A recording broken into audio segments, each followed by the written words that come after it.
Salut à tous et à toutes, c'est Popo, j'espère que vous allez bien. Aujourd'hui, nouvelle vidéo qui peut en intéresser pas mal, je pense, sur comment bien choisir sa première moto d'occasion. Donc, c'est un sujet assez sensible parce qu'il y a plein de jeunes qui maintenant passent leur permis A2, leur permis 125, leur permis 50.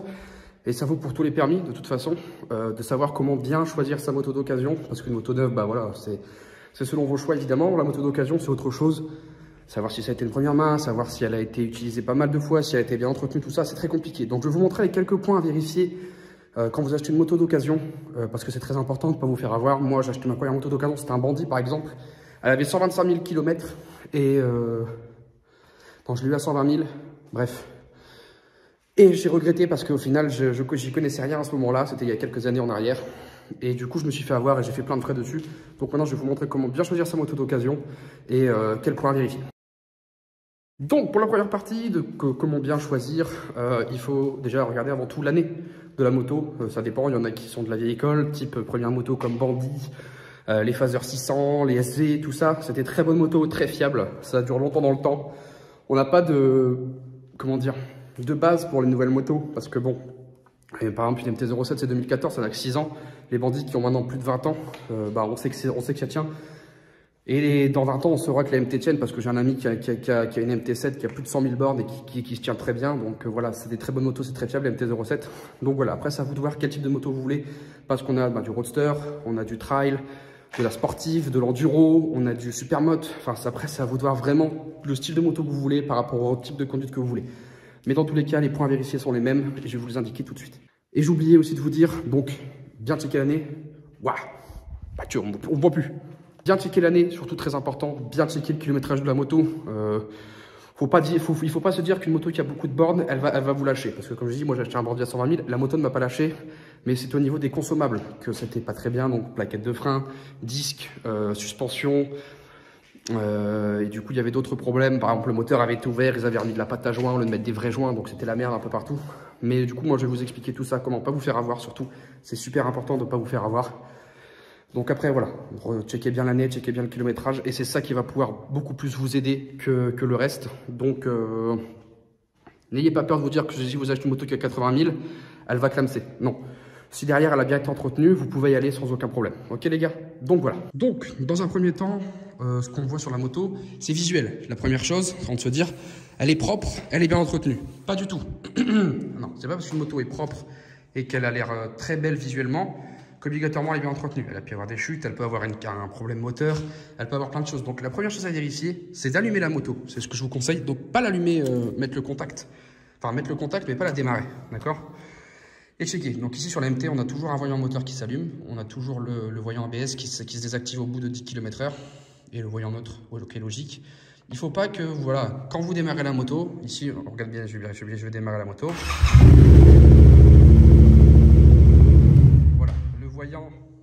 Donc là, je vais prendre un exemple pour la MT-07.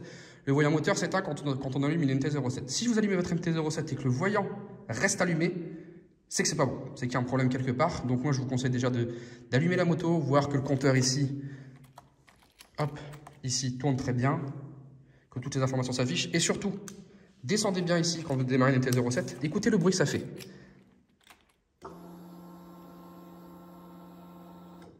Voilà, donc ça prouve que l'électronique fonctionne correctement, qu'il n'y a pas de problème. Ensuite, checker les clignotants, évidemment. Donc, le mieux, c'est directement mettre les warnings. Donc ici, on voit que les voyants fonctionnent. Bon, moi, j'ai un problème avec les clignotants parce qu'ils sont assez vieux.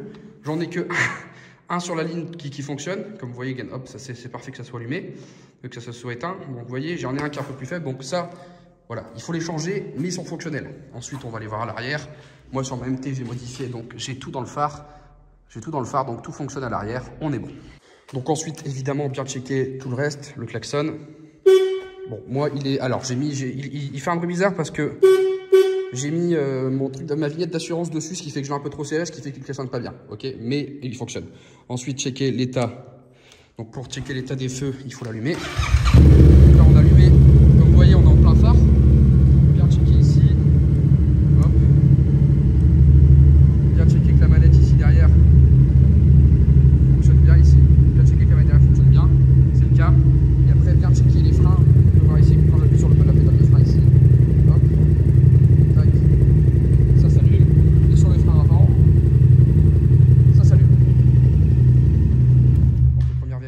Le top, c'est que le mec ait des factures. Bon, par exemple, moi, prenons l'exemple, mis à part pour mes pneus et pour mes joints spi, par exemple, que j'ai fait il n'y a pas longtemps, et pour mes plaquettes, je fais tous mes entretiens moi-même. Vidange, révision, changer les bougies, changer le filtre à air.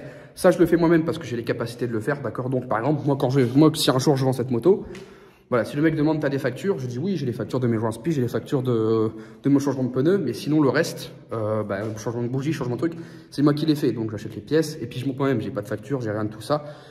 Donc, si c'est un bon mécano et que vous connaissez cette personne et que vous savez que c'est un bon mécano, vous pouvez faire confiance, voilà. Dans le doute, demandez à faire une révision, à ce que la personne aille chez le concessionnaire de la marque, de Yamaha, Suzuki, Ducati, comme vous voulez, n'importe, et qui fasse un checking complet de la moto, savoir si la moto va bien. Vous pouvez demander ça, voilà. Si le mec veut pas, c'est qu'il y a un truc bizarre, vous voyez. Moi, je sais que ma moto est en très bon état, qu'il n'y a pas de problème. Si quelqu'un veut me l'acheter, qui me dit, voilà, propose, tu peux emmener ta moto chez moi, il n'y a pas de problème. Moi, elle a pas de problème. Là, la moto arrive à 40 000 km, elle est en très bonne santé, elle roule tous les jours, donc les kilomètres sont très évolutifs. Donc, c'est une moto qui respire, c'est une moto qui bouge tout le temps, donc elle n'a aucun problème.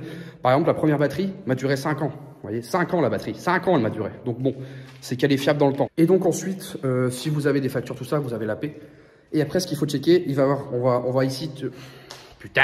Donc une fois que vous avez la conscience tranquille, vous dire que le mec a des factures ou qu'il entretient lui-même sa moto et correctement, de toute façon, ça se verra et ça s'entendra. Quand vous démarrez le moteur, il faut directement écouter les moteurs. Sur une MT-07 par exemple, ça peut être perturbant parce que la MT-07 fait beaucoup de bruit, des clics, tout ça. Donc bon, sur une MT-07, les clics, c'est normal, vous inquiétez pas. C'est d'origine, c'est comme ça, c'est Yamaha, c'est que ça fait plein de clics. J'ai vu sur beaucoup de forums des gens qui disent « Ouais, je viens d'acheter ma MT-9, elle a 200 km, elle fait clic. » C'est normal, c'est normal. Ne vous inquiétez pas, c'est totalement normal. C'est Yamaha, ils ont fait ça comme ça. Ça veut pas dire que votre moto est cassée ou qu'il y a un truc qui est cassé dans votre moteur. C'est d'origine, voilà, paniquez pas. Donc après, vous checkez le bruit du moteur. Là où on va l'entendre le plus souvent, ça va être sur les 4 cylindres, voir s'il tourne sur tous les cylindres, parce que ça s'entendra directement.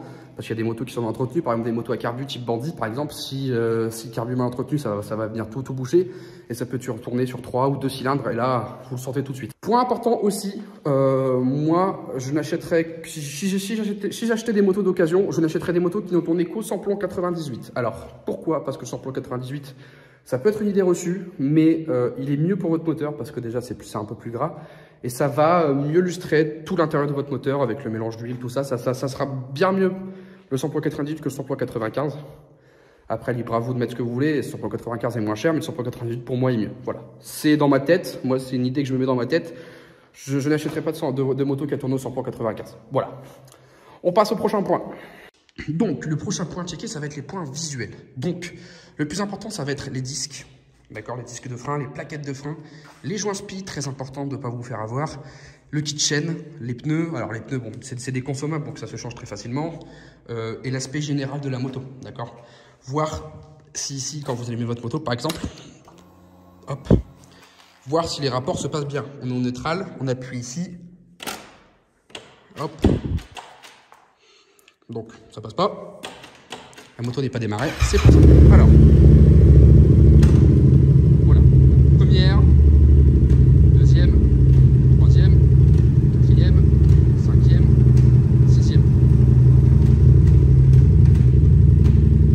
Voilà. Hop. On remet au neutre. Voilà. On sait que la moto fonctionne correctement au niveau des rapports. Après, c'est à vous d'essayer. Vous aurez le ressenti. L'embrayage, par exemple, vous le sentirez que quand vous conduirez. Si l'embrayage patine, tout ça. Je sais que les embrayages, par exemple, sur la MT-07, c'est solide. La mienne est 42 000, pardon, et l'embrayage n'a toujours pas été changé et ça patine pas du tout. Donc après, voilà, moi la moto, comme je dis, tourne tous les jours, donc c'est très évolutif. Donc, au niveau des joints spi, donc de vos fourches, ce qu'il faut checker, c'est que ça soit pas gras quand vous touchez, qu'il n'y ait pas de noir, d'accord? Le but, c'est que ça soit pas noir et que vous vous en foutez pas plein les doigts, parce que ça, c'est horrible. Et du coup, en fait, vous checkez ici, en fait, hein, tout simplement, les joints spi, c'est ce qui vient ici.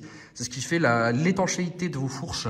Et du coup, qui va venir que quand vous allez venir freiner ou retomber dans un wheeling, bah, ça va pas pomper jusqu'au bout et venir taper en butée ici. C'est chiant. Donc, vos disques de frein, ce que vous faites, c'est qu'en fait, vous venez ici. Vous voyez, en fait, vous touchez ici. Et s'il y a trop d'écartement, enfin, si vous sentez que sur le bord, en fait, du disque, il y a un creux entre le disque et le bord trop important, c'est que les disques sont à changer, d'accord? Là, moi ici, bon, ils sont d'origine encore, hein, ils n'ont pas encore été changés. Ils sont en très bon état, ça freine. On peut voir qu'ils sont un peu, voilà, il y a quelques rayures, mais c'est pas bien important. Et vous checkez l'état du coup général des disques. Hein. Vous voyez, ici du coup là ça va, il n'y a pas de problème. Et après vous venez checker, bon là on verra pas bien parce qu'il n'y a pas beaucoup de luminosité, mais l'état des plaquettes. Donc l'état des plaquettes généralement c'est beaucoup plus simple de le checker sur l'avant. Avec une lampe vous venez regarder ici et vous venez regarder l'épaisseur. L'épaisseur des plaquettes. Si c'est très fin c'est que c'est pas bon, si c'est très épais c'est que c'est bon. Moi je sais que les plaquettes à l'avant ont été changées il n'y a pas longtemps. Les plaquettes à l'arrière ont été également changées il n'y a pas très longtemps, donc elles sont encore très bien, il n'y a pas de problème. On check les disques à l'arrière, tout va bien. RAS. Donc après, c'est à vous de vous faire une idée de la moto que vous voulez. Et au niveau du kitchen, surtout, très important au niveau du kitchen, c'est de regarder qu'il n'y a pas de point dur. Donc, on l'entend de façon directement quand on tourne. S'il y a des clac-clac ou s'il y a des résistances, ça veut dire qu'il y a des points durs sur votre chaîne. Les points durs, c'est quoi? Ça va être les maillons en fait qui vont un peu se chevaucher, ne pas être droit, être un peu penché, tout ça. Donc s'il y a des points durs sur la chaîne, surtout fuyez, parce que les points durs, c'est vraiment pas recommandé. Et ça veut dire que c'est un changement de kitchen juste derrière, donc un investissement en plus.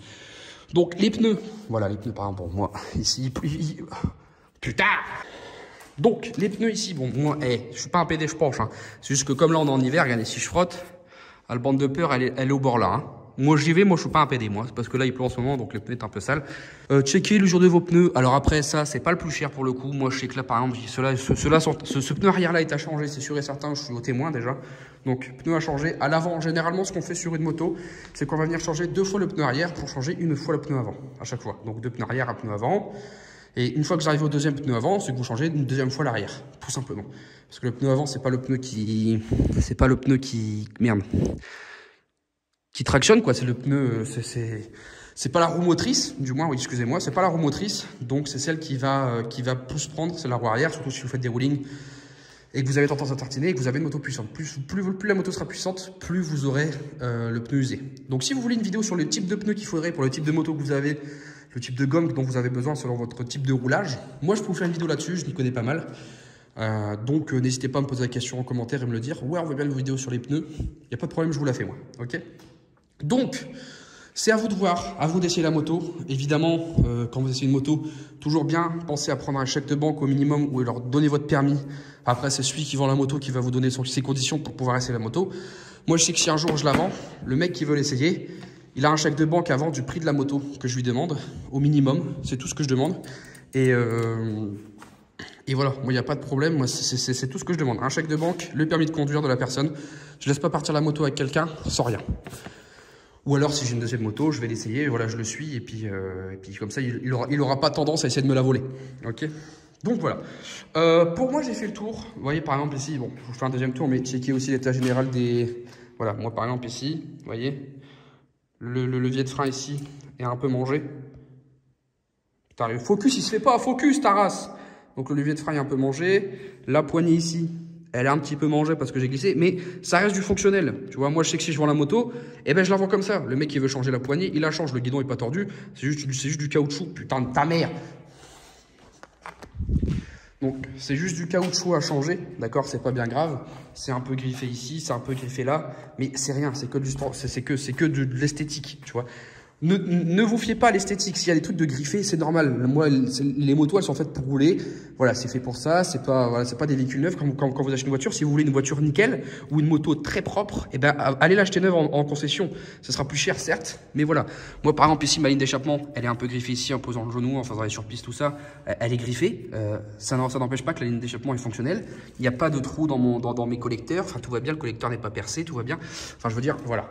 Ne vous fiez pas à l'esthétisme, comme je vous dis, c'est vraiment plus à l'intérieur, plus au bruit, plus au consommable type plaquettes de frein, disques de frein, les fourches, les pneus arrière, le kitchen, ça va être surtout ça le plus important. Et bien checker aussi que quand vous tournez les roues, donc il n'y ait pas de bruit de sifflement, de roulement. Vous voyez par exemple vos roulements qui couinent ou quoi que ce soit.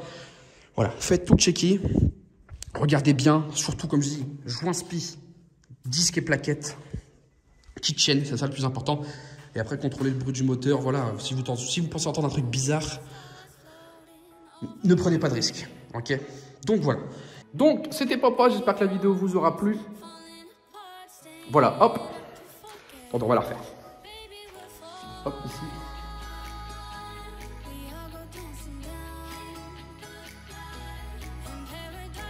Voilà, ça c'était la miniature, impeccable.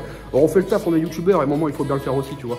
Donc j'espère que la vidéo vous aura plu, c'était Popose. Je vous dis à plus pour une prochaine vidéo. Si vous avez d'autres questions sur comment bien choisir sa moto et si vous voulez une vidéo sur les types de pneus, tout ça qu'il vous faudrait pour votre moto, n'hésitez pas à me le dire en commentaire. Moi je vous ferai une vidéo là-dessus, il n'y a pas de problème. C'était Popose, je vous souhaite à tous et toutes une bonne journée. Je vous dis à la semaine prochaine pour une prochaine vidéo. Tchuss l'équipe!